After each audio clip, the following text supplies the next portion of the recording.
Stripping down science. The Naked Scientists. Hello, welcome to a special Christmas edition of The Naked Scientists, and that's with Kat Arney. Hello. With Dave Ansell. Hi there. With Helen Scales. Hello. And, of course, me, Chris Smith. That's right, we've got the whole team of us here for a special festive programme in which we're going to be picking out some of our favourite scientific discoveries that have happened this year, including a revolutionary new space rocket design that's actually based on a table decoration, very Christmassy. That should help to protect astronauts from radiation out in space. Also, tissue from a tyrannosaur, how scientists have actually extracted the original dinosaur tissue from a fossil, and the king of the swingers, how orangutans have worked out the perfect way to get around but without wasting any energy. That's all on the way. Helen. Thanks, Chris. And continuing with the festive theme, and we are all dreaming of a white Christmas, but is it true that no two snowflakes are exactly the same? If you were to add up the number of possible ways of making a snowflake, you easily find it's far greater than the total number of atoms in the universe. So we'll be hearing how snowflakes form later on in the programme. Plus, we'll also be revealing the most nutritious way to cook your Christmas dinner.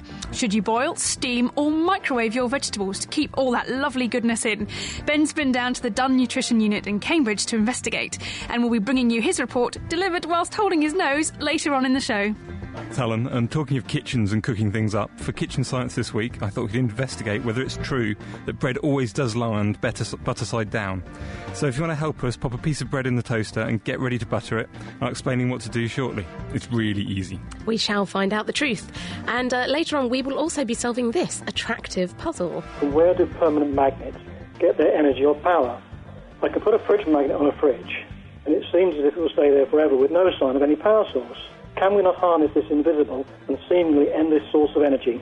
So, where does a magnet get its sticking power from, and can we harness its power? The answer will be coming up. We're also going to be hearing from Professor Richard Wiseman about what the Christmas cards you send say about you. Thank you very much, Kat. That's all on the way, so don't forget, if you'd like to ask us any questions, science, technology or medicine, email us, chris@thenakedscientists.com. The Naked Scientists podcast, powered by UK Fast, the UK's best hosting provider. On the web at ukfast.net. Well, let's kick off with a festive look at what's been happening, we think, in terms of the most important science stories of this year. Dave, what caught your eye? Not sure whether it's really the most important, but it's quite a nice festive one. I really liked a nice story which I did a couple of months ago where they discovered a way of making spaceships to protect the astronauts from radiation. Now, there's a big problem. In space, you get these very high-energy particles, protons, little tiny bits of atoms, flying around incredible speeds. And if they hit astronauts, it can give them cancer, even give them radiation sickness. And by the time you're going to Mars, if you're travelling all the way to Mars or even further, the astronauts are quite likely to get really quite ill. Now, on your Earth, you're quite protected by all the atmosphere, and the magnetic field tends to concentrate in the North and South poles. But as soon as you're in space, it can be really dangerous. Now, an engineer working in Virginia has worked out how to do this. What you do is you make the spaceship a bit like one of those table decorations with a pineapple and lots of sticks with cherries on the end. You make a spaceship out of a pineapple? Not out of a pineapple. It looks like a pineapple with cherries stuck into it on cocktail sticks. It's not a very big spaceship, then. Maybe scale it up a little as well. And everyone knows you do need to have cheese, actually, instead of cherries on your pineapple. But how does it work? How does it work? Well, the idea is that you charge up the cherries, basically, to really high voltages. And then when one of these charged particles come down, instead of coming straight down and hitting the astronauts, it gets attracted to one of the cherries and hits that and does the damage to the cherry, not the astronauts, keeping the astronauts nice and safe. Where do you get the power from? Because that sounds pretty energy hungry. Well, building up really high voltages isn't a problem as long as there's nowhere for the voltage to flow. So because you're in space, it's a vacuum, it doesn't conduct electricity very well, so you can probably a few solar panels and it should be fine. And so is this very much on the drawing board, or is it just theoretical? It's still very theoretical, and it's really a problem if you want to go to Mars or going a long way, and that's going to be a good 20 Why haven't they done years. this already? Because no one's really got... The furthest anyone's gone is the moon, and the amount of time it takes to get to the moon and back, the probability of you actually getting hit by a really bad radiation storm is quite low, and luckily the astronauts fluked it and didn't get killed. But there was actually a significant chance they could have done. Space pineapples, whatever next. The story that I really like to pick up from this year is really, really exciting to me, because this is the field that I used to work in, is the field of stem cells. Now, previously it's been thought the only way we could get hold of embryonic stem cells was by taking an embryo at a very early stage, when it's a little ball of cells. You take out the cells from within that sort of football and grow them in the lab, and these cells can be coaxed into becoming any different type of tissue in the whole of the human body, because that's what they do when they're making you as a baby. So the idea was that then we could make replacement tissues for people who've, had accidents, or to repair damaged brains and all these kind of things. But there are obviously huge ethical issues with basically harvesting embryos to make cells for human use. And the really exciting development this year that was published by researchers in the US and Japan was that they found a cocktail of 4 proteins that you can add these into skin cells, and it will reprogram the skin cells back into an embryonic fate. Now, some researchers have known about these kind of reprogramming genes for a while, and some of them have quite recently been discovered. But to show that you can stick this cocktail into a cell, it will forget that it's being a skin cell. It will forget what it's doing. It will kind of take off all the markers off all its genes that tell it that it's a skin cell, and it will become completely naive again. And they've managed to turn these cells into brain tissue, into heart tissue in the lab. I think it's really exciting. I mean, so much so that Ian Wilmot, the daddy of cloning in the UK, who cloned Dolly the sheep, said that he was no longer going to work on embryonic stem cells, but he thought that this technology was the way forward. And I really do think it's, so you think so this exciting. will overcome a lot of the ethical problems, but haven't some of the genes they've had to use been linked to cancers, and therefore people are concerned for that reason? This is the issue, and the problem with sticking embryonic cells into someone is that the cells may not know properly what they're meant to be doing and can go out of control and can cause cancer. And because cancer is basically cells that have forgotten what they're meant to be up to. So yes, that's a big scientific issue to be overcome, but that's a scientific issue that would need to be overcome with embryonic stem cells as well. I think it's a really exciting challenge for scientists, and it has opened up a whole world of cell reprogramming. Sounds really exciting.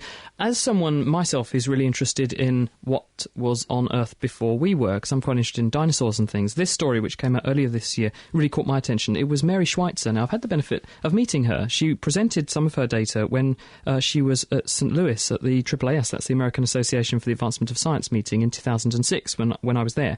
And she works at North Carolina State University, and she created a bit of a storm because she said she could get original dinosaur dinosaur tissue from fossils.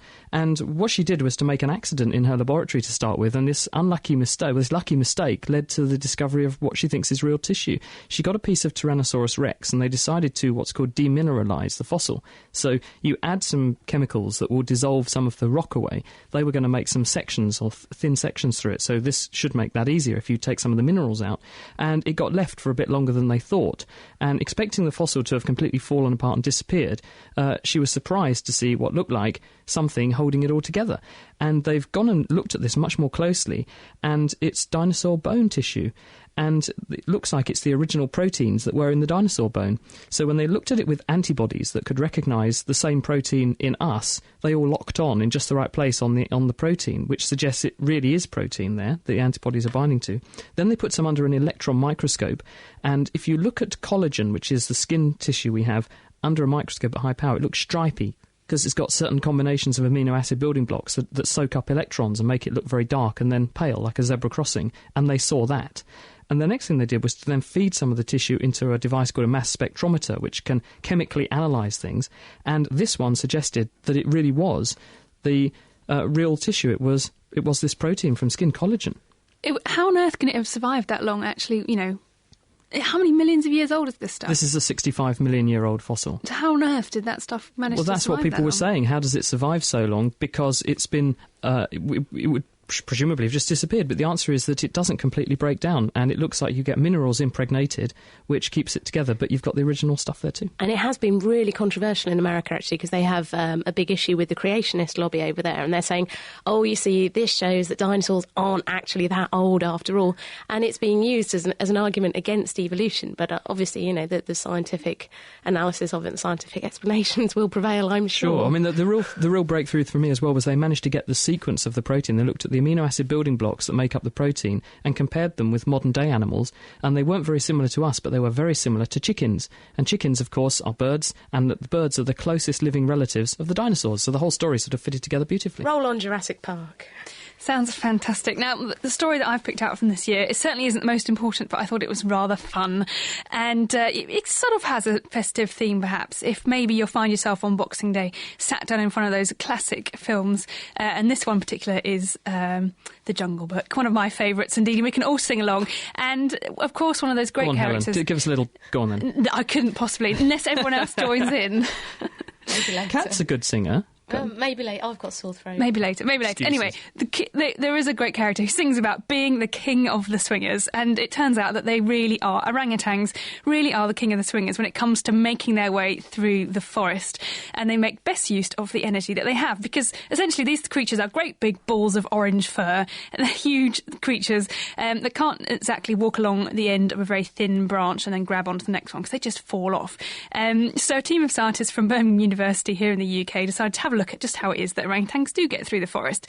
And they found out that basically they employ a technique known as tree sway, which is rather fun, and essentially means that the orangutan find a nice springy tree with a fairly sort of small trunk, and they climb a short way up it, and then just kind of rock backwards and forwards and sort of springy far. You can kind of imagine this at home, sort of springing backwards and forwards until they swing far enough across to another small tree which they can grab onto, and then kind of carry on through the forest. This is like Tarzan in reverse, isn't it? Because Tarzan swung from something suspended higher up, whereas these are swinging from something suspended from the ground. So flippy, sort of from the ground. Yes, absolutely, quite. And I don't quite know why these scientists felt they needed to do this, but they looked at the energetics, so how much energy these orangutans were using in this technique, and they decided that they were only using about half the energy that they would have if they had if they'd been jumping directly from tree to tree, and then about a tenth of the energy if they'd climbed down the ground, walked across to the next tree, and walked up another tree. And of course that's also quite dangerous because it puts them in range of all those predators on the ground that might try and grab them. So I thought that was just a rather fun story and a very silly piece of research. I've got a very festive story here. Now, it may seem unlikely, but the very first Christmas gifts, as we all know, were gold, frankincense and myrrh. But they do have a connection to today's cutting-edge cancer research. Anyway, that's according to Cancer Research UK. So, for example, gold has really exciting potential for use in cancer research. So scientists are investigating the potential of gold nanoparticles for use in cancer imaging. And also the charity scientists are looking at treatments that could specifically target cancer cells using tiny nanoparticles of gold. And also, if you're into your medically useful bling, you could also try platinum, which is actually a fundamental component of the cancer drugs cisplatin and carboplatin that Cancer Research UK was involved in developing. Now, on to frankincense. What's frankincense got to do with cancer? Well, frankincense is a plant extract, and we all know that these can be really rich sources of biologically active molecules. And some scientists funded by Cancer Research UK are currently involved in what's called chemoprevention. That's trying to find these chemicals in plants that have the potential to prevent cancer. So some researchers up in Leicester are doing that, and they're looking, for example, at that fantastic chemical resveratrol, which is found in red wine, something called silibinin, which is in milk thistle, and curcumin, which is found in the curry spice My turmeric. favourite thing, curry. Yeah. Curry and red wine. Also prevents Alzheimer's disease. Exactly, but to get a biologically useful dose of red wine, apparently you'd have to drink 1,000 bottles a day, and I'm sure even Chris, you would struggle at that. You're the one who said you had a hangover, Kat. Anyway, and finally, on to myrrh. Myrrh is also a tree extract, and in the same way molecules that led to taxane drugs for cancer, including Taxol, were actually isolated from extracts from yew trees. And now Cancer Research UK scientists are trying to find out why some people with different types of cancer become resistant to these taxanes, this Taxol treatment, and who won't become resistant to it. So also, if you actually want to help fund some cutting-edge science this year, you can actually go to www.sendandgive.org, and that's Cancer Research UK's virtual gifts, and you can buy a lab coat for a scientist, you can support clinical trial or research near you, and you can even buy some food for the yeast that they grow in the labs. You can't make a contribution to the lab's Christmas party, which I'm sure would go down. No, because nothing says I love you like the gift of yeast. Hopefully not a yeast infection, though. Just to finish off, I noticed this when we talked about this back in June, and it really sort of floated my boat. I thought it was hilarious. There's a company in New Zealand called Via Lactea. They're a biotech company, and they have found, by sheer serendipity, a cow which completely naturally produces skimmed milk. So most cows produce milk which has got 3.5% fat, and this cow produces milk which has only got 1% fat. So they thought, this is fantastic. Wonder what happens if we breed from this cow, and all of the cow's calves also have the trait. So it's a dominant trait. They don't know what the gene is yet, but their aim is to build a herd of these cows by 2011 that can be used to produce low-fat milk that's pre-skimmed, if you like. And then they found there's some other bonuses. So very high levels of omega-3 fatty acids in there, so that's good for your brain, reduces your risk of heart disease and stroke as well, which is another bonus. And then they found that it spreads. If they turn it into butter, this milk, it spreads straight from the fridge. So what do you think they called the cow? I remember this one. Marge. Yeah, so you got it. And when asked do they think this is going to... When other people were commentating were asked, do you think this will make a major dent in the dairy industry? They, of course, announced their thoughts, which were hurdly.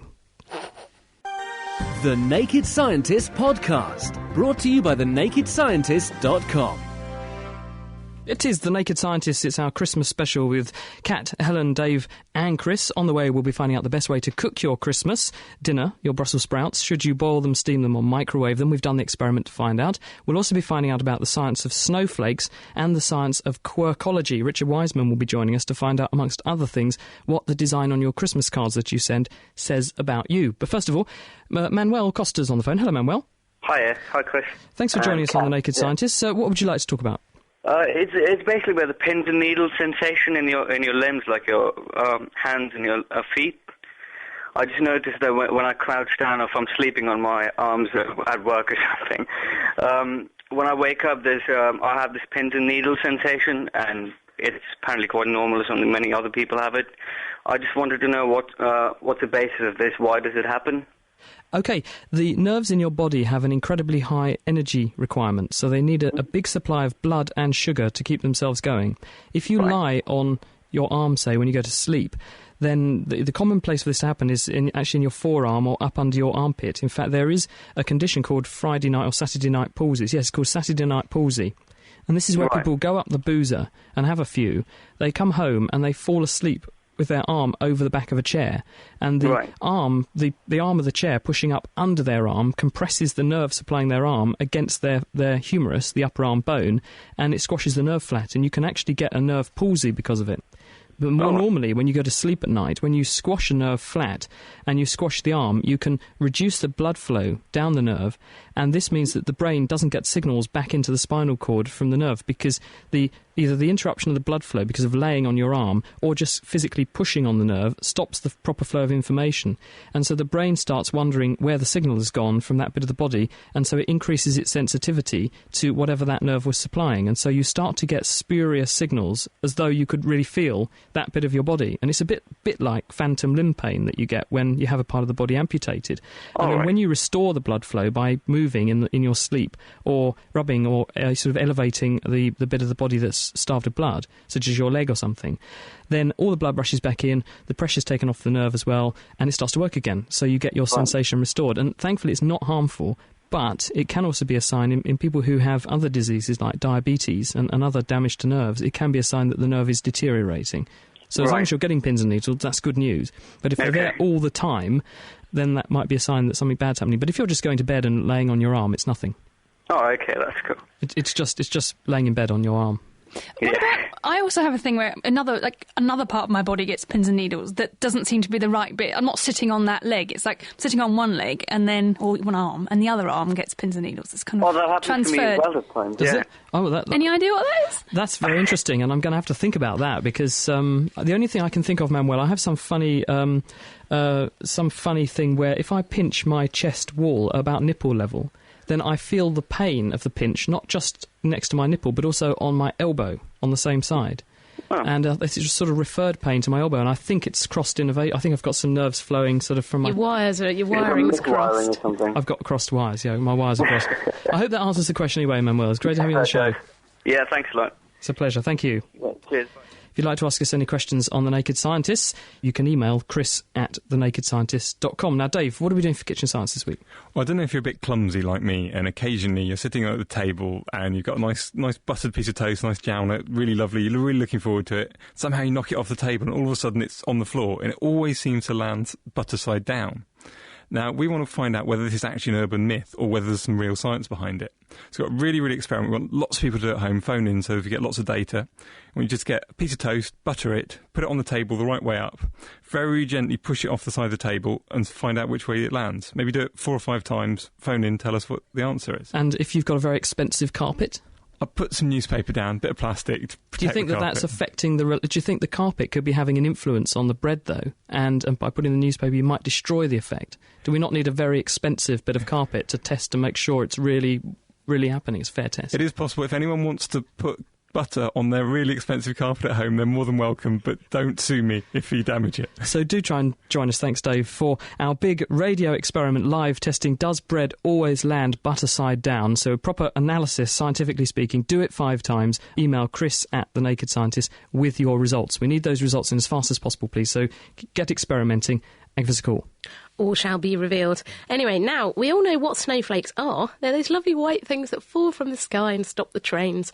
But have you ever gone out and looked at them properly? They've got extremely intricate designs and symmetry that both scientists and artists have been absolutely fascinated by for years. So this week, we sent Mira Thillingham out to find out how these sub-zero designs actually come into being.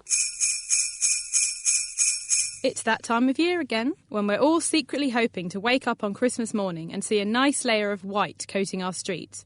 That's right, the pleasurable sight of snow that makes the cold so much more bearable. But have you ever thought about the structure of the snowflakes that actually make up some of that snow? And how those intricate patterns are created that we see printed on our Christmas cards every year?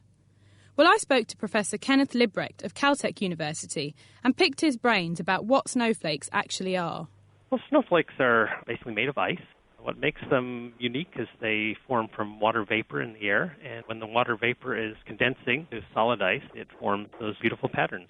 Snowflakes form in a really distinctive way. That's how we all recognise them. Why do they form like that? What makes them kind of interesting is they have a very complex shape, but they're still symmetrical. And the real reason that works is the growth of the crystal is very sensitive to temperature and humidity. And so when the flake is falling, when it's forming in the atmosphere, they will start out growing into a small hexagon. That's because of the way the water molecules hook up in the crystal and the lattice, and it'll form a small hexagon. But then the corners of the hexagon stick out a little farther into the air, and so they'll tend to grow a little faster, and the crystal can develop branches. And then as the branches grow, the growth is very sensitive to the conditions it sees. As this crystal is falling through the cloud, the temperature it sees changes slightly all the time, as does the humidity. And even very small changes can change the way the crystal grows. And so as this thing is falling, the growth of each arm will get very complex because of the path it takes through the cloud. So the final shape of an arm reflects the whole history of its growth. But each arm has the same history because they're all sort of connected together. And so each arm grows more or less in synchrony. And what you end up with is something that's very complex and yet still has this six-fold symmetry. But can you believe there are over 40 different classes of snowflakes? What causes these differences? They really grow in a remarkable variety of different types, plates and columns and branch structures. And one of my favorites is a capped column, where there's a column with plates on either end. And they all grow at different temperatures. In fact, the growth kind of oscillates between plates and columns as a function of temperature. You get plate-like crystals just below freezing, and then columns a little colder still, and then plates again when it's colder. No one quite understands why the crystals grow that way, but that's what they do. And since the conditions do vary a lot in the atmosphere, you get lots of different types. But the actual change in temperature to create these structures is actually really small, sometimes even just 1 or 2 degrees. That's right. The plates grow around -2 Celsius, and columns at -5, and plates again at -15. So with just a few degrees causing all these changes, which temperature gives us the best-looking snowflake? Well, the best where the really nice-looking crystals tend to grow when it's pretty cold, around -15 Celsius. Those are these large stellar dendrites, stellar crystals, the ones that you really associate with snow crystals when you think of them. They're very thin plates, and they have beautiful branches and lots of structure. What about the myth that there aren't any two snowflakes alike? when you are growing a snowflake, the growth is so sensitive to temperature that it tends to form a lot of different possible shapes. If you were to add up the number of possible ways of making a snowflake, you easily find it's far greater than the total number of atoms in the universe. So it's fair to say that if you go out looking, you'll never find two that are exactly alike.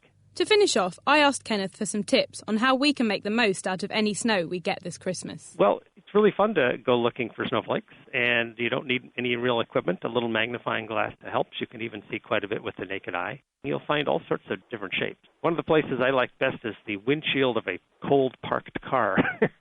It has a nice slope, and you can brush the crystals away and look at them. Better make sure it's your own car, though. So there you go, a nice family activity to do together over the Christmas period. That's if we manage to get any snow. To see the different classes of snowflakes to aid you in your snowflake spotting, or simply just to find out more information about these ice structures, you can go online to Kenneth's website at snowcrystals.com. And that was Naked Scientist Mira Centerlingham talking to Kenneth Lebrecht from Caltech University.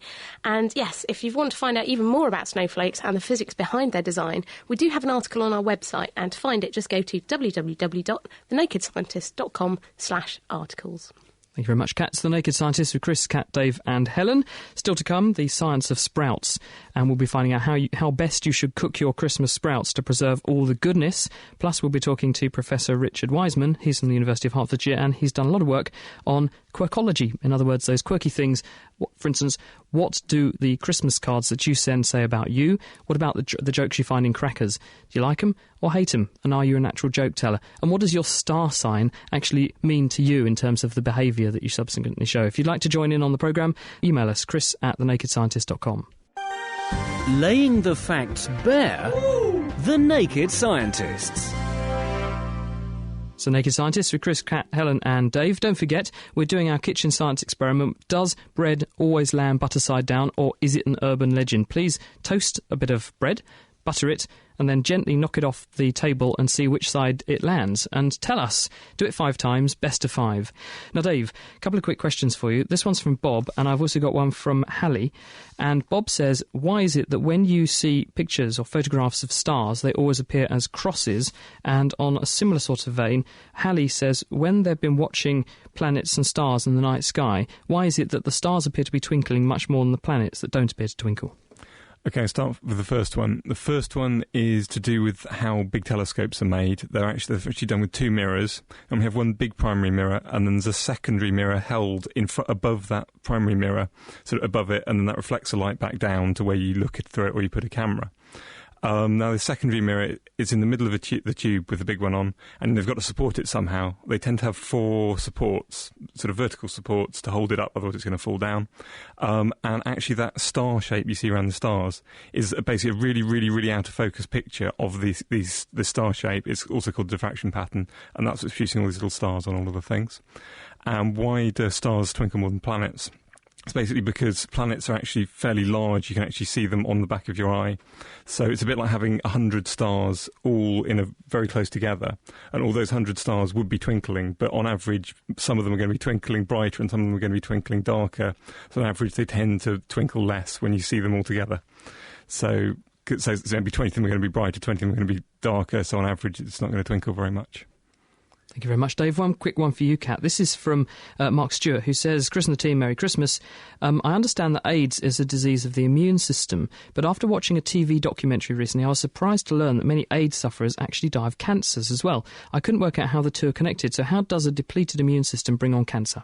This is a really, really interesting one. It's something that's only started to become clear relatively recently, the role of the immune system in preventing cancer. Now, for example, in patients with HIV, they do have a very depleted immune system. This leaves them vulnerable to infections for things like viruses that can cause cancer. And also, it's thought now that the immune system is kind of actively patrolling your body, spotting early, dodgy-looking cells and getting rid of them. But obviously, sometimes that goes wrong and cancer can develop. So it's really becoming an interesting field, is how the immune system may actually be able to recognise some cancer cells. And then whether we can turn it into overdrive and use immunotherapy to really kind of kickstart the immune system into killing cancer cells in patients. And that's a very active area of research. And another thing that's quite interesting is that the whole role of the immune system first started to become clear, partly through studying people with HIV, also through studying patients who've had transplants, because they take immunosuppressing drugs and are also much more likely to get certain types of cancers. So that started to make a link. And then also patients with melanoma. It was noticed that some people with melanoma just spontaneously get better. And that's thought to be that their immune system has suddenly woken up and recognised their cancer. And it's a really active field of research studying how the immune system's actually involved in all this, and we'll probably in the future see a lot more coming out about it. Thank you very much, Kat. Well, to take a slightly lighter look at science now, let me ask you guys a quick question. What do you call a train loaded with toffee? Okay, you're normally pretty... Yeah, I knew you'd get that one. And what about this then? Why are ghosts bad liars, Helen? Oh, do you know, I just can't think. Chris, tell me why are ghosts bad liars? Dave. I have no idea. Let's ask Professor Richard Wiseman, who joins us from the University of Hertfordshire. Hello, Richard. Hello there. Now, do you know the answer? Why are ghosts bad liars? Ghosts and bad liars because you can see right through them. Ba-bum, yeah, you got it. Now, look, these are all rubbishy cracker jokes, something you've been looking at.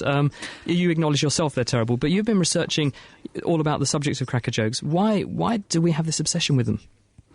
I think they're really interesting from a social psychological perspective, because I think one of the key questions is, why aren't they better? You know, what is going on that we all want to tell each other these terrible jokes? And I think that's the real key to their longevity, is that if you open a cracker with a good joke and you tell it and it falls flat, well, clearly it's your problem as a joke teller because you had good material and you failed.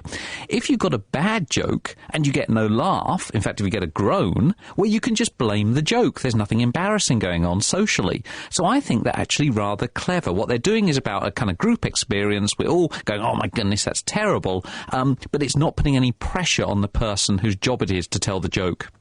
So you've done some actual physical research on the types of jokes that get told and the types of people that like and don't like telling them. What did you find?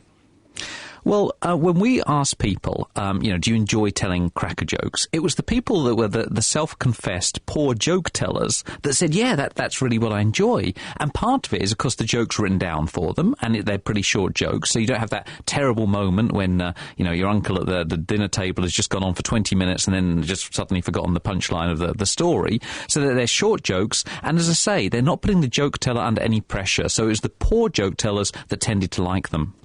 And was there any correlation with the cost of the cracker? There wasn't. We had some very expensive crackers. We had some very cheap ones. And we asked people to come online to rate how funny they found the jokes without knowing whether they were looking at a sort of expensive or cheap cracker.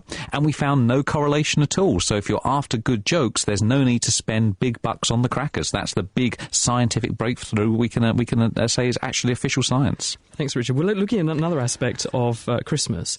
Tell us about your work on Christmas cards, because you've been looking now at the kind of cards that people send can tell you something about their personality traits. Absolutely. This was another online experiment we carried out with the Daily Telegraph, and some of the previous research had looked at the size of the card and how much you were spending on it. And again, from a social psychological perspective, you're saying a lot about yourself. If you're saying, look, here's a really expensive card, first of all, you're saying, I'm the sort of person that can afford a card like that. And second, you're saying, and you're the sort of person as a recipient that I think is worth that sort of money. So there's a lot, there was previous research in the area.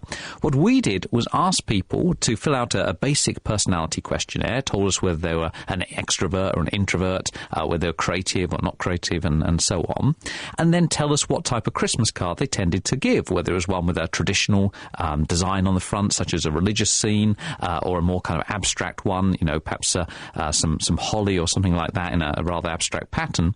And then we could match those two up so that when somebody gives you a Christmas card, you can get a little bit of insight into their personality. What did you find? Well, the most traditional cards, the typical religious scenes, were associated with people who weren't quite so emotionally stable as most, and so this is a level of a signal of what's called neuroticism. That's not very good for Christmas, is it? If the religious people are unstable. Well, that's most of the research shows. It's not so much they're unstable, it's that they're rather anxious about the world. That's why they come to believe in religion, in part, is because it provides a kind of big comfort blanket for them. Deep down they're quite anxious about the world. So that kind of fitted in, again, with some previous research.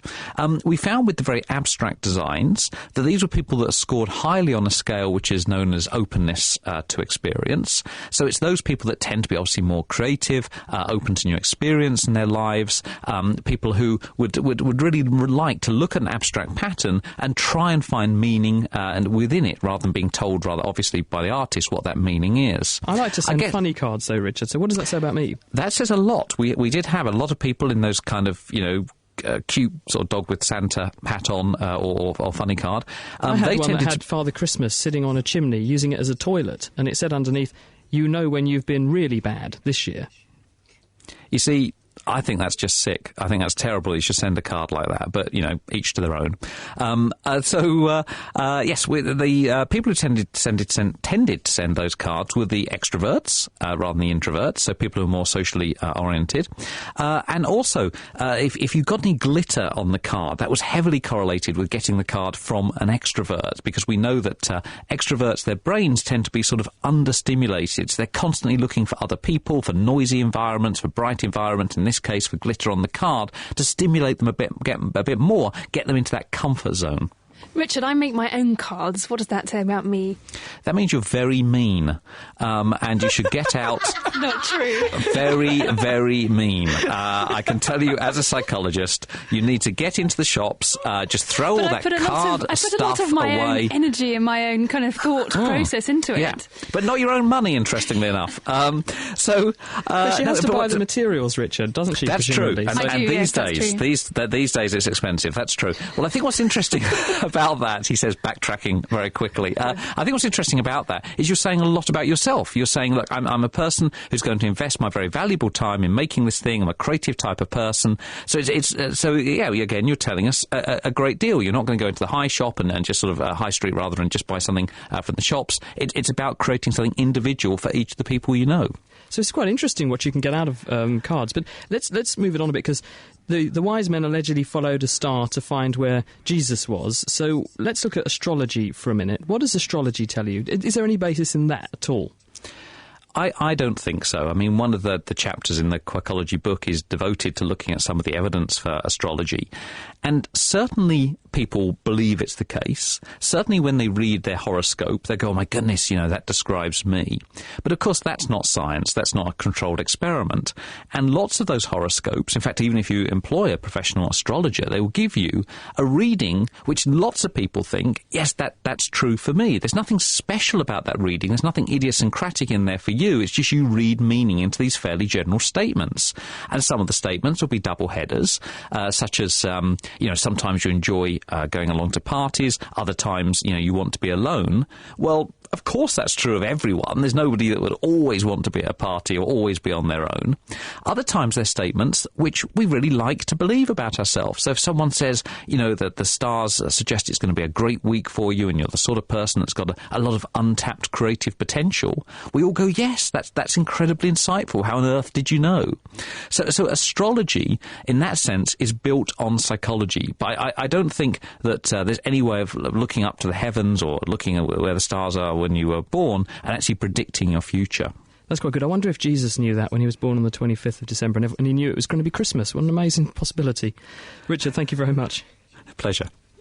That's Professor Richard Wiseman. He's from the University of Hertfordshire. He has a fantastic book out. I spent this weekend reading it, and it's called Quirkology, and it's published by Macmillan. Dave, what have you got people doing for Kitchen Science? Trying to get people to push buttered toast off the table, see whether it lands butter side up or down. We've had a couple of phone calls in already. John in Colchester's had it landing up butter side down 8 times. Every time he tries it, different heights, all seems to work. Butter side down? Butter side down is looking like a very unlucky guy.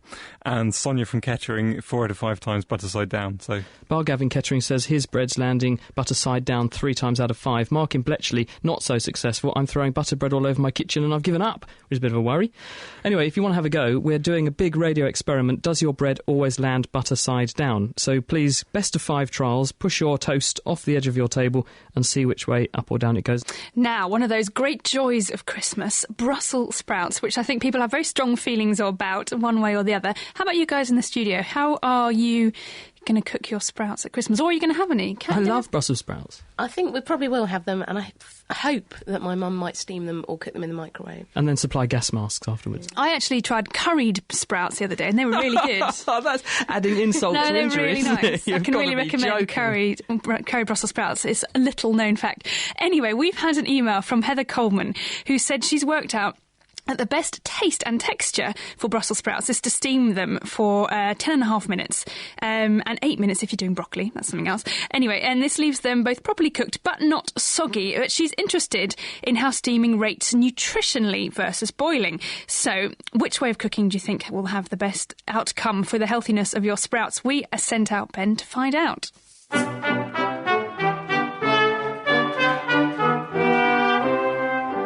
Christmas is a time of many traditions, and one of these is, of course, your Christmas dinner. And a Christmas dinner wouldn't be a true Christmas dinner without Brussels sprouts. Love them or hate them, they're almost always there on your plate come Christmas, and you have to eat one or two. But if you are going to eat sprouts, what's the best way to cook them and still keep all of their nutritional value? I went to the Medical Research Council's Human Nutrition Research Labs in Cambridge and met up with Kate Guberg, who set up an experiment to help us find out.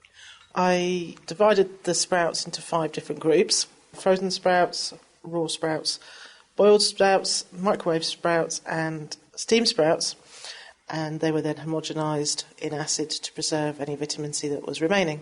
So why are we looking for the amount of vitamin C in these sprouts? Obviously, cooking, anything that you do to the Brussels sprout will actually affect the amount of vitamins in that vegetable. We really want to see what's left after various ways of cooking them. And can you consider the same thing for other vitamins, or will this only show us for vitamin C? All the other water-soluble vitamins will be affected in a similar way by the leaching of the water. When you cook them, they'll be lost into the water as well. So it'll give us an idea of perhaps what's left of the other vitamins. So what's the next step now then? I'm going to react it with various chemicals to give a fluorescent colour, which we can measure to give an idea of the amount of vitamin C that's still left in the vegetables themselves. So you mix in chemicals that will make vitamin C glow effectively, and by recording quite how bright the glow is, that shows you how much vitamin C is left. That's right. We also have various amounts that we know of vitamin C, and we can compare the amount of glowing that we get with the known amount, and that will give us an absolute figure that we can use to calculate the vitamin C levels. Well, while we wait to find out how much vitamin C is in our different types of sprouts, I've met up with Tony Steer, who works here at the MRC Human Nutrition Unit. So, Tony, it's Christmas time, traditionally a time to be stuffing our faces with rich, fatty foods. But what can people do to avoid poor nutrition at Christmas? Look, the reality is Christmas Day is a once-off. It happens once a year, and really it's time to enjoy yourself and have a great day. I think the problem happens when Christmas Day turns into a whole month, and one of the big culprits here is the buffet. But buffets are very popular at office Christmas parties and that sort of thing, so what's the problem with the buffet? If you imagine walking into a room with a buffet table and it has just nothing but cheese sandwiches on, how many cheese sandwiches would you really eat? Probably not very many. Now you imagine the same room again. You go in and the buffet table is covered with a whole variety of foods. Your sausage rolls, mince pies, crisps, nuts, biscuits. Now imagine how much you would eat. I think I'd fill my plate a couple of times with that sort of choice. Absolutely. And so the more variety you have, the more likely you are to eat too much. So remember, if you're going to a party, it's a social situation. You're there to have a really good chat with your friends. So make sure probably you do more talking than eating. So now we have our sprout results back. We can see what difference it makes with the different cooking mechanisms. So what have we actually found? Well, I mean, there's no real surprises. We can see that cooking sprouts, no matter what method you do, does actually result in a loss of vitamin C. Boiling the sprouts, actually, we lost up to 60% of the vitamin C. And that's really gone into the water. The water you throw away down your sink contains the vitamin C that you could have had in your body. The steaming, we saw a loss of still 40%. And microwaving, we had very similar results. So any form of cooking Brussels sprouts seems to reduce the amount of vitamin C in there quite a lot. But you said you also got some fresh ones and froze them. What difference does it make to freeze them? Well, actually, I was quite surprised. The frozen Brussels sprouts actually showed a loss of about 30% on vitamin C. So obviously, if you then go on to cook those Brussels sprouts, you're going to see even more of a loss. So I think the message is that the best is fresh. So by the looks of it, the best way to get lots of vitamin C is to eat raw sprouts. But maybe we should just give up on sprouts and eat oranges. They're rich in vitamin C, aren't they? Well, actually, I mean, it's funny, but Brussels sprouts actually are very rich in vitamin C, more so than oranges. They actually contain more vitamin C than oranges. And even with the loss of vitamin C in cooking, a portion of Brussels sprouts is going a long way to fulfilling your daily requirement, which is 40 milligrams per day. So I think the message is that no matter how you cook them, they are still worth eating, and it's definitely worth trying to get your children to eat Brussels sprouts, even if they only manage the odd one or two.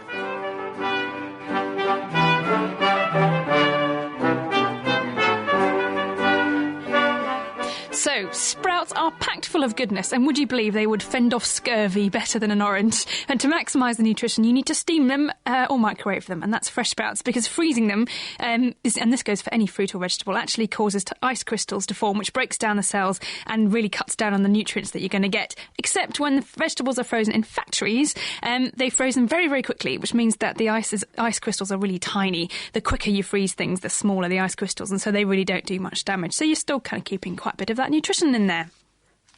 It is The Naked Scientists with Chris, Dave, Helen and Kat. It's our Christmas special, and coming up shortly we'll be finding out where a magnet gets its sticking power from, and we'll also be finding out the results and the reasons why you're seeing either your bread landing butter side up or butter side down. Are you doing the experiment, and what are your results? Tell us, chris@thenakedscientist.com. Sorting out the sparks from the quarks. The Naked Scientists. For more information, get online at nakedscientists.com. You are listening to The Naked Scientists with Chris, Kat, Helen and Dave, a full house today. Now it's time to catch up with Diana O'Carroll for our Question of the Week. Hello and welcome to Question of the Week on The Naked Scientists. This week we've a very sticky question. Hello, my name is Brian Starkey, and my question is, from where do permanent magnets get their energy or power? I can put a fridge magnet on a fridge, and it seems as if it will stay there forever with no sign of any power source. Also, if I try to push the like poles of two bar magnets together, my arms will grow tired long before the magnets grow weak. Yet again, there is no power or energy source. Can we not harness this invisible and seemingly endless source of energy? Why do magnets stick to fridges like your granddad sticks to sherry for the whole of Christmas Day? I'm Alistair Ray. I taught physics at the University of Birmingham until I retired 2 or 3 years ago. At this time of year, many of us will decorate our fridges by attaching magnets carrying pictures of Christmas puddings, holly, Father Christmas, snowmen and so on. And one advantage of these magnets is they're easily removed and replaced when Christmas is over. Brian Starkey asks, how can they stay on the fridge when there is no obvious power source holding them up? Well, the first point to note is that we don't need any energy to stand still. A stationary car with its engine turned off doesn't use any petrol. Power is required only when the engine starts turning and the car starts moving. What we have in the case of a fridge magnet is the magnetic force pulling the magnet against the iron door. This then leads to a frictional force that stops the magnet sliding down under gravity. But once the magnet is in place, no energy or power is consumed keeping it there. It's not very different in principle to sticking the magnet onto the fridge using glue. When Brian pushes the two light poles of a magnet together, he has to apply a force and use energy.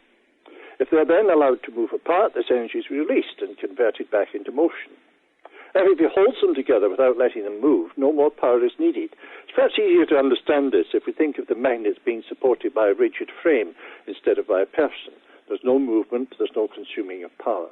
Why then do Brian's arms grow tired if he's not doing any work? Well, this is all to do with biology and the complex way our muscles work. Chemical energy has to be burned to keep them stiff and able to exert pressure. But magnets are not like that. They exert a force, push each other apart, and they do not consume any power as long as they don't move. We could use magnetism to power our Christmas tree lights, as it will induce an electrical current in a conductor. That's the basic principle of a dynamo. But this only happens when you move the conductor through the magnetic field, so you'll need something else to power this motion. Anyone got a perpetual motion machine? Anyway, have you ever found those tree lights in a tangle? Listen to this. Hi, this is Francis Tapon, and I'm calling from San Francisco, and I've listened to The Naked Scientist while I was walking across America for 7 months, and I'm addicted to your show.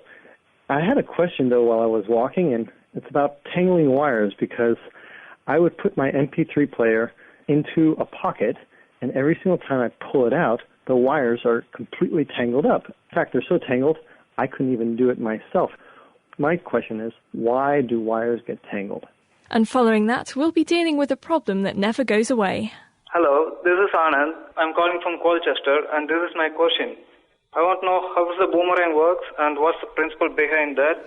So if you know why headphones and fairy lights never seem to come out of the drawer in the neat loops you put them away in, or why boomerangs come back, let me know by sending an email to questionoftheweek@thenakedscientist.com. Alternatively, put your ideas in our forum at thenakedscientist.com/forum. That's all for this question of the week. Merry Magnetic Christmas, guys. Thanks, Diana. And yet again, this question did get a great response on the forum, with TechMind saying you can think of it as a bit like a spring, and asking, if I squash the spring between my fingers and it keeps pushing back, where does that power come from? Obviously not a battery in the spring. And he and Light Arrow both got it spot on, saying that you only use energy when something moves against a force. Now on to the next questions. Why do headphone leads get more tangled than you ever could have imagined? I want to know this because my knitting wool always gets tangled up as well. And why do boomerangs come back? Just email questionoftheweek@thenakedscientist.com with your answers, or go to thenakedscientist.com/forum. Thank you very much, Kat. It is The Naked Scientist with Chris, Dave and Helen and me, and it's our Christmas special, and in a second we're going to be finding out the answer to this toast tumbling conundrum. Why does it always land butter side down? Fancy listening to The Naked Scientists in your bed, on your way to work, or even at work? Why not subscribe to our podcast? For more information, visit nakedscientist.com/podcast.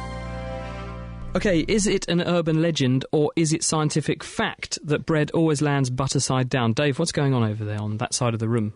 Well, yeah, I asked you to butter some toast, then gently push it off a table and see whether it lands butter side up or butter side down.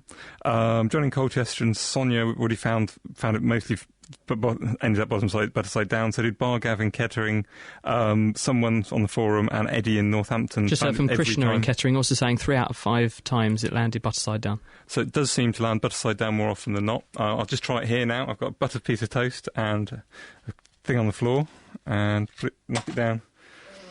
Right, upside down on the floor, so I'm obviously unlucky. Down. So, do you know what's going on, Chris? Well, to suss out the science behind buttered bread behaving badly, we thought we would ask our good friend from Down Under, and that is Dr. Karl Kruszelnicki. Well, it goes back a long way. It goes back to the Victorian poet and satirist James Payn, P-A-Y-N, in 1844, who wrote, "I've never had a piece of toast, particularly long and wide, but fell upon a sanded floor, and always on the buttered side." Now, some people wrongly claim that the weight of the butter makes it land buttered side down, but the weight of the butter is less than 10% of the total weight of the typical slice of toast, and most of this butter gets sucked into the middle. So it doesn't have much effect upon the centre of gravity or the rotational dynamics. So if it's not the butter, and it's... so what actually is it? Well, it was Matthews who discovered this in 1995. Robert Matthews, a physicist who's also a journalist, he wrote a paper for the European Journal of Physics called Tumbling Toast, Murphy's Law and the Fundamental Constants, and he firstly became interested in this in 1994 when he read a paper in the New Scientist claiming that every time, now listen to this, every time a book slid off a desk, it would always land with the face that had been upwards, now pointing down. In other words, as it fell, it would rotate half. Not 1.5, but only half a turn. And he tried the experiment and saw it was absolutely correct. So he did many tests with toast, and he found that it had very little to do with the weight of the butter or aerodynamics, mostly controlled by gravity. The Earth's gravity pulls the leading edge of the toast down as it slides off the table. So you get that torque, that twist. Once the centre of gravity of the toast is no longer supported by the table, the Earth pulls down the leading edge and it starts tumbling, and tables are at a certain height. And so under Earth's gravitational field, it has time to rotate only half a turn. And then he discovered a very neat application. By realising what the solution was, he thought that if you give the toast, as you notice it beginning to head for freedom, a quick swipe with the side of the hand, which minimises the amount of time that the toast is exposed to the gravitationally induced torque, the toast will descend to the floor, keeping its buttered side uppermost. Number one. Well, the second application is you can butter your toast on both sides, so at least one side is always up. Or number three, you can eat your toast off the top of the fridge, so the buttered toast gets enough time to do a full rotation and land buttered side up. I was going to say, you just need to have a taller table, because then it would have more time to do a complete rather than a half revolution as it fell. Exactly correct. I got sent a copy of the Journal of Irreproducible Results recently, and they'd actually done experiments where they had compared the colour of the carpet to the colour of the jam and the butter on the toast, and they found that the darker the jam and the lighter the carpet, the more likely it was to land butter side down, in other words, jam side down, because of the stain potential. Ah, yes. Well, now they've gone beyond Murphy's Law to another law, which is the law of maximum cussedness or maximum inconvenience. So if you've got yourself a very expensive and white carpet, the toast will migrate preferentially to where it will cause the most damage. I think it's similar to the people that suggested that perhaps you could power spaceships by having a blob of tomato sauce held out in space and a supply of white shirts quite close to them, and the attraction between the two would pull a space rocket along. Ah, yes. Well, there's a similar version, which is the cats, which always want to land feet down, and you tie onto their backs some toast buttered side up. And then there's a fight between them, and it will just hover. The cat and the toast both fighting to land buttered side down or feet down. They will hover above the floor. This explains the humming noise that you always get from UFOs. Proof positive that there are people out there. Wonderful. Thank you very much to Dr. Karl. That's science writer and broadcaster Dr. Karl Kruszelnicki. He was talking to me from Sydney in Australia. So, Dave, he's given us two intriguing things to think about. One of them is how you solve the problem of the toast turning butter side down by giving it a quick swipe. So can we test that? We can test that. I have some toast here, and I hope the cleaners in the BBC aren't going to get me in trouble. But here we go. I have a piece of toast on the table. I'm going to hit it as hard as I can. Hopefully it'll land butter side up. Absolutely great. So it does actually work. So obviously you've got to be more committed in knocking your toast onto the floor. So if you see it's going to go, then you've really got to give it a helping hand. Yeah, and then it'll land. Now, what about his other point, which was that if you eat off the top of the fridge, that should negate the problem. You should have a time to make a complete revolution of the toast. So it should land butter side up. I can try this. I'm going to stand on top of the table. This is hilarious. I'll tell you what, the latest Christmas cracker is that Santa's got to have a seatbelt in his sleigh for reasons of elf and safety. I hope elf and safety don't see what Dave's doing, because it'll all be fine. OK, so I've got the toast up here, maybe 2.5 metres, 3 metres up. And I'm going to push it gently off. I have no idea whether this is going to work. What's the answer? It worked! Hooray! OK, come on, you better do it again, just to check that it's not a fraud. I can try. So I should have picked the bread up for you, Dave. Sorry about that. We'll see what happens. OK, toast on a piece of plastic up here. Pushing it off gently. Ooh. I have to say that's one both ways. Best of three. Keep going. I mean, this is very rough, isn't it? But I mean, it seems to work. Yeah, I think there's definitely a fact. I think when you get too high, it's quite hard to get it to drop straight. Certainly giving Dave some exercise climbing up and down the table. When we tried it, there were some bouncing issues as well. Oh dear, that's two butter sides. So the bottom line is that we need to tinker with the height a bit more. It's going to be related to the dynamics of pushing it off and all that kind of stuff anyway. So, but definitely hitting it hard works beautifully. One quick question from Kerwin in Colchester, Dave. He says, does it make a difference if the toast is hot or cold when you put the butter on, in terms of the dynamics of the... The only thing that might affect it is if it's flexible, that will affect the dynamics, because it's not going to twist in the same way if it can bend. So I'm not quite sure whether that's going to help or hinder it, but it's definitely going to affect if it's flexible. And I will leave everybody with this question, which has been sent in by Jim Paulson, and he says, we have an ongoing debate at work about terminal velocity. Pretty fun, given that we work at a bank. The following question has been posed, but we have no resolution. Is a fly able to fly faster than its terminal velocity? What does everyone think about that? I don't know. I don't spend enough time sitting around thinking about these things, but it's a good question. I reckon it's possible. I reckon it's possible. Because a fly doesn't drop very fast if you just drop it, does it? A very, very small fly, if it's quite might be able to have enough power to move itself faster than it's just under its weight. I don't know. Okay, well, if you can help us with that, then do send your thoughts to chris@thenakedscientist.com. That is it for our live programmes for 2007. We'll be back in 2008, but we do have some Christmas presents for you in the next couple of weekends stored up, so do join us. Even though we won't be here, we'll be probably tucking into mince pies and things. But have a very nice Christmas, have a wonderful New Year, and a massive thank you to our wonderful team who do an amazing job. Have a great Christmas and see you next year. The Naked Scientists are sponsored by the Wellcome Trust, the EPSRC and UK Fast. For more information, look us up online at nakedscientists.com.